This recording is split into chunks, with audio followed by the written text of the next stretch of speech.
नमस्कार ग्रेट ओडिशा को आपण मानकु स्वागत।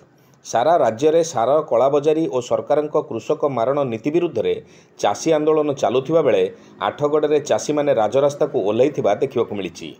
एही परिप्रेक्षी रे आठगड़ बिजु कृषक जनता दल पक्षरु मिनी स्टाडियम ठारू उपजिलापाल कार्यालय पर्यंत एक शोभायात्रा बाहरी उपजिलापाल कार्यालय सम्मुख में गणधारणा और प्रतिवाद सभा करथिले। धान चाषी मानकु सठिक भावे यूरिया सार मिलु नथिबा बेले कला बजारी माने चढ़ा दर रे सार बिक्री करुथिबा देखिबाकु मिलुछि, जहा फल कि गरीब चाषी माने नाही नथिबा असुविधा भोगुचंती बोली आलोचना होउछि।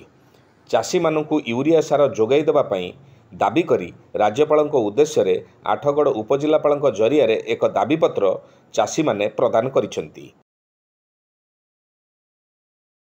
ललितेन्दु सेनापति संपादक कटक जिला बिजु जनता दल। आज सारर घोर अभाव देखा देछि।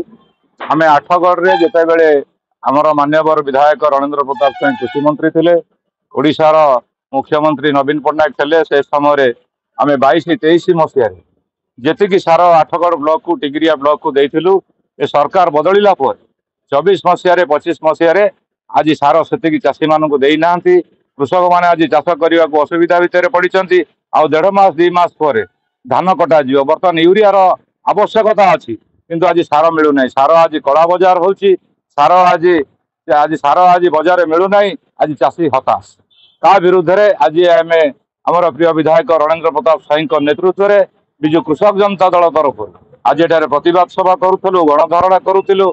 महामहिम राज्यपाल उद्देश्य रे उपजिलापाल जरिया रे आमे हमर दाबीपत्र जणाइछु। जदि यार पुनर्विचार करा न जाए, यदि चाषी मानक पाखे आठगड़ निर्वाचन मंडली रे सार ठीक समय न पहुंची पारे, आ विरुद्ध रे आमे पल्ली ठारू दिल्ली पर्यंत आंदोलन करिवु, राजरास्ता रे लड़ाई करिवु। ए लड़ाई रु आमे ओरिबु नाही। चाषी कृषक समस्या को, आठगड़ कथा को, आठगड़ निर्वाचन मंडली चाषी कथा को सारा दिल्ली रे पहुंचाइबा पई हमर आंदोलन आज आरंभ होइछि। चालू रहिबो हमर प्रिय विधायक राजा भाई जरिया।